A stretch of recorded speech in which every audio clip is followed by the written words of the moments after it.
그러면 이제는 실존적 위협, 기후 위기로 인한 그 복합 위기 속에서 어떻게 생존 전략을 찾겠는가 하는 것을 이 4차 산업혁명과 연관 지으면서 살펴보기로 하겠습니다. 기후 변화라는 용어가 기후 위기로 된 게 수십 년 됩니다. 근데 아주 일반적으로 언론에서 넓게 사용하기 시작한 것은 최근 몇 년 사이이지만 이미 등장한 지 오래였습니다. 가장 중요한 문제는 기후위기는 자원위기라는 사실입니다. 그래서 그중에 특히 에너지 자원, 수자원, 이게 전략자원입니다. 전략자원의 뜻은 손에 돈이 있는데 확보하기가 어렵다, 이런 의미입니다. 네, 거기다 코비드 터지면서 글로벌 보건 안보, 이것도 이제 위기가 또 안보로 된 것이고, 사이버 보안, 이거는 앞으로 점점 더 심각해질 것입니다. 그래서 핵 얘기가 다시 나오면서 이제 오펜하이머, 크리스토퍼 놀란의 오펜하이머가 중요한 그 시사점을 주고 있다. 그리고 또 하나, 이 영화가 시사하는 점에서 저희가 좀 유추해 볼 수 있는 것 중에는 인공지능의 위협, AI의 위협에 대해서 뭐 이용은 해야 된다. 그런데 결국 그 진화 과정에서 어디까지 갈지, 이거는 사실 우리 머리로서 지금은 예단할 수가 없는데, 원자탄이 지금 인류 문명에 제기하고 있는 그 문제하고 인공지능이 제기하고 있는 문제, 이걸 좀 유비적으로 생각해 볼 수도 있다는 생각을 하는 학자도 있는 것 같습니다. 예. 자본주의 얘기를 또 한다 그러면 결국 공산주의, 뭐 봉건주의 다 쇠퇴해서 우리가 지금은 뭐 거의 우리 머릿속에 사라지고 있는데, 자본주의는 계속 강한 복원력으로 어떤 이즘 중에서 역사의 이즘 중에 가장 강한 복원력으로 계속 그 모양을 달리하면서 진화하고 있다. 그래서 제가 이름을 좀 찾아보니까 이것 말고도 수십 가지가 더 있어요. 예, 수도 없이 이름 붙이면은 나오더라고요. 그중에 4차 산업혁명에서 지금 문제가 되는 것은 뭐 감시 자본주의, 이해관계자 자본주의는 우리가 추구해야 될 방향으로 비전으로 세우고 있는 것이지만, 플랫폼 자본주의, 그다음에 렌티어 자본주의 뭐 등등 해서 굉장히 우려스러운 인간의 자유를 구속하는, 인간의 선택권을 구속하는 그러한 자본주의에 대한 우려가 나오고 있는 것이 현실입니다.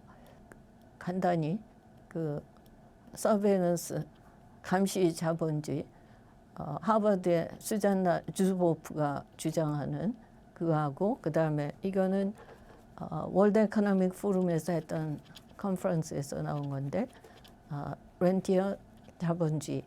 문제는 산업화되는, 개인의 그 기업으로 산업화되고 하는 그 영역이 이 공적인 같이 공유해야 될 지식이 이게 재산권으로 되면서 자꾸 경제 이익을 얻는 쪽으로 들어가고 있다 하는 문제를 삼고 있는 거죠. 그래서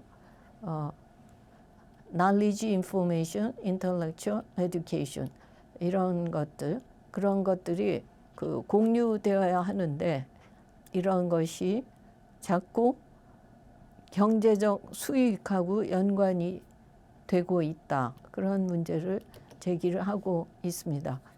그런 가운데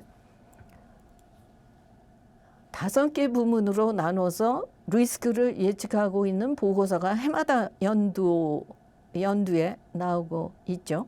경제, 사회, 순서로 보면 경제, 환경, 그 다음에 사회가 있고요. 그 다음에 지정학, 그다음에 기술을 독립해서 하나로 변수로 넣었습니다. 왜냐하면 기술의 영향이 너무 크기 때문에. 그 5개 부문에서의 리스크가 뭔가를 해마다 전문가들의 의견을 모아가지고 정리를 하는데, 문제는 이 5개 카테고리가 다 얽혀 있다는 거죠. 그래서 인터커넥티드, 상호 연결돼 있고, 인터디펜던트, 상호 의존성이 있다. 그러니까 문제를 풀려고 해도 통합적으로 풀어야 돼요. 왜냐하면 다 얽혀 있기 때문에. 2023년을 매우 우려스럽게 예측을 했었고 이제 거의 저물고 있네요.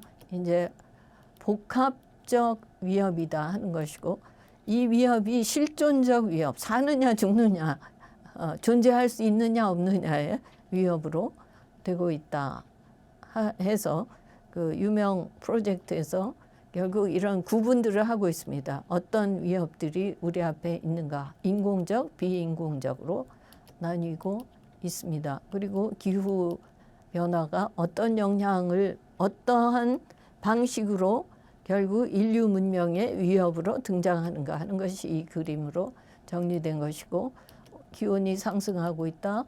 그것과 같은 평행에서 CO2 농도가 높아지고 있더라. 그것과 또 평행해서 그것과 같은 추세로 자연재난이 늘어나고 있다. 근데 이산화탄, 온실가스를 많이 내뿜은 쪽은 아니고, 내뿜지도 못하고 이제 개발을 좀 해보려는 그 국가들이 피해는 훨씬 더 크게 받을 것으로 우려된다 하는 겁니다. 취약하다 하는 겁니다. 그것이 아이러니이죠. 그리고 기후하고 관련돼서 팬데믹 역사를 보면 기후와 관련된다는 것이 딱 눈에 보이게 나타납니다. 그리고 한 번 쓰고 버리는 일회용 사회가 됐다. 그래서 그 버린 것들이 다 해양으로 가서 오염을 일으켜서 결국은 인간 건강 해치고 해양 생물 생태계 파괴시키고, 그래서 지금 쓰는 식으로 자원을 쓴다 그러면 저기 저 한국이 3번째 빨간 동그라미로 되어 있는데요. 지구가 3.8개 있어야 된다는 얘기입니다. 그래서 결국은 이대로는 안 된다. 이대로 가면 인류 문명은 지탱 가능하지 않다. 그럼 어떻게 해야 되느냐? 새로운 발전관으로 변화해야 된다. 거기에 핵심 개념은 지속성이 있어야 되고 형평성, 효율성. 네, 그래서 그런 개념들을 반영을 하면서 결국 기업이 이대로는 안 된다 하면서 기업 측이 자본주의 그 경제 성장에서 뭐 여러 가지 문제점 제기되고 있는 그런 것을 해소할 수 있는 새로운 가치를 추구하면서 결국 ESG라는 개념이 프로그램으로 돼서 기업들의 중요한 과제로 대두가 됐습니다. 자원이 없는 나라, 이게 도시 광산이라는 표현이 나온 지가 오래됐는데요.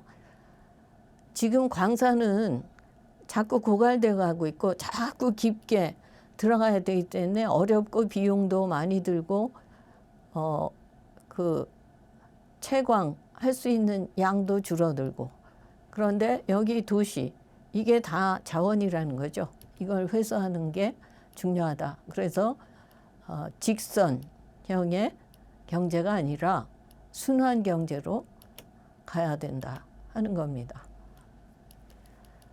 대한민국이 과학기술이 발전하지 않았다면 오늘날의 대한민국이 될 수 있었을까요? 아닙니다. 네, 압축 성장의 엔진은 과학기술이 큰 축이었다. 그런데 구체적으로 들어가면 인력이 있었고 제도적 인프라, 정부도 잘 했으니까 여기까지 온 거죠. 네.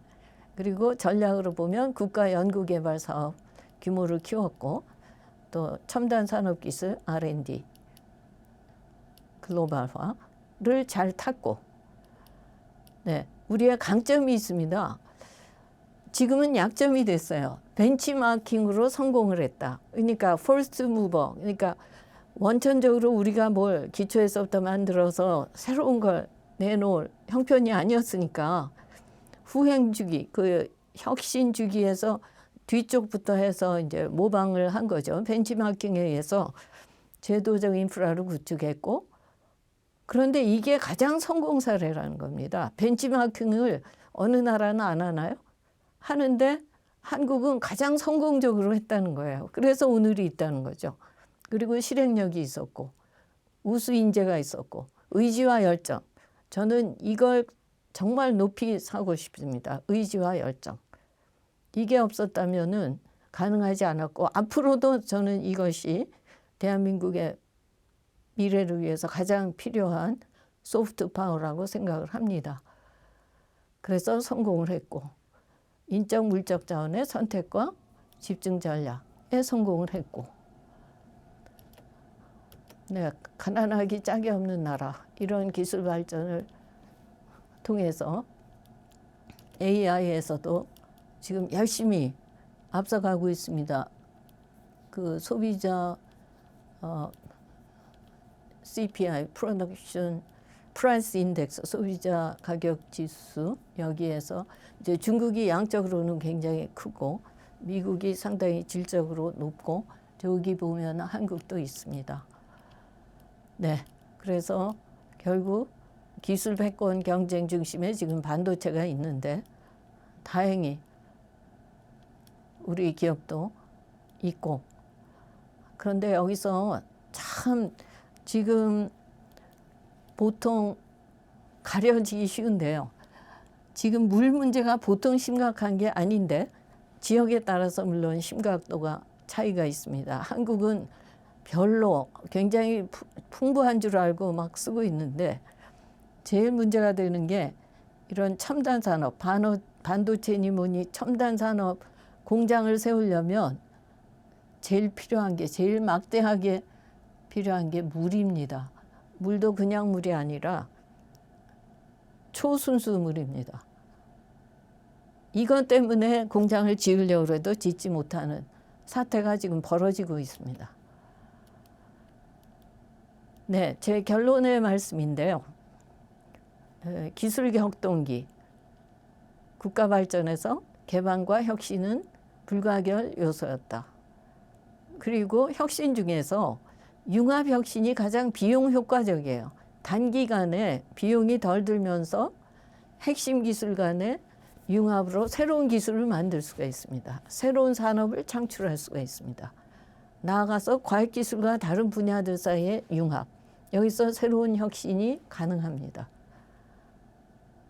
그런데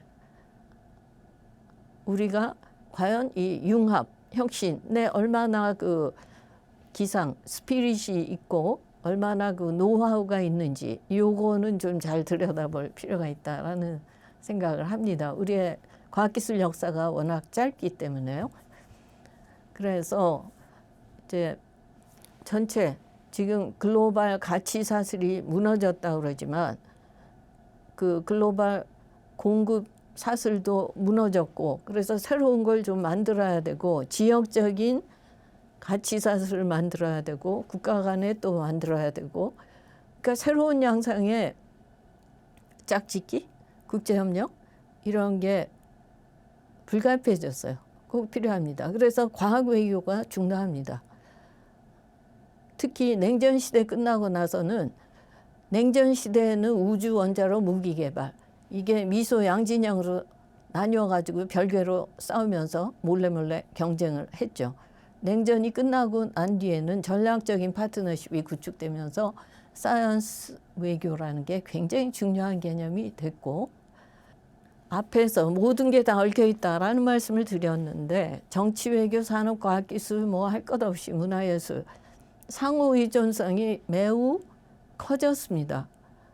상호 의존성이 커졌다는 것은 거기에 있는 불확실성이 서로 작용을 해가지고 얼마나 또 큰 불확실성을 낳을지가 알 수 없는 그러한 상황. 그래서 불확실성이라는 표현이 이제는 초불확실성이다. 이렇게 용어가 바뀌고 있죠.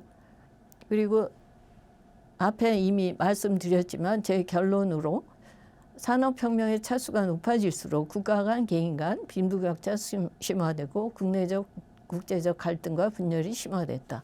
이걸 극복할 수 있는 역량이 있어야 된다. 그게 굉장히 중요한 키입니다. 그런데 한국은 이 분단 상황에서 쭉 내려오면서 온갖 갈등이 복합 갈등이에요. 이게 국제사회에서 한국이 어떻게 나아가야 되는가를 비전을 갖고 우리가 국가로서 국민으로서 일체감을 갖고 같은 비전, 공감대를 형성하고 나가려면 생각이 비슷해야 되는데 너무 분열이 돼 있고 복합 갈등이 심각합니다. 이런 상태에서 과연 과학기술은 제대로 발전시킬 수 있을 것인가.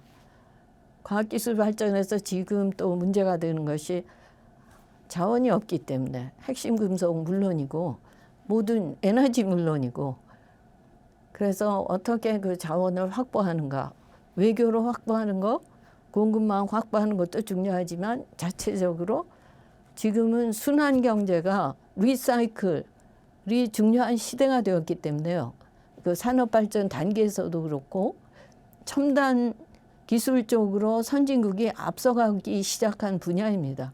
그래서 한국은 제조업 강국이니까 자원은 없으니까 기술력이 있고 인재가 우수하니까 이 새로운 분야로서 이 순환 경제를 살려야 된다 하는 것이 제가 좀 환경부 장관을 했기 때문이기도 하지만 과학자로서 강조하고 있는 대목입니다. 기술 정치학적 역량을 확보해서 그 지정학적, 지리 정치학적 불리한 조건을 극복해야 한다 하는 말씀으로 제 강의를 마무리하겠습니다. 감사합니다.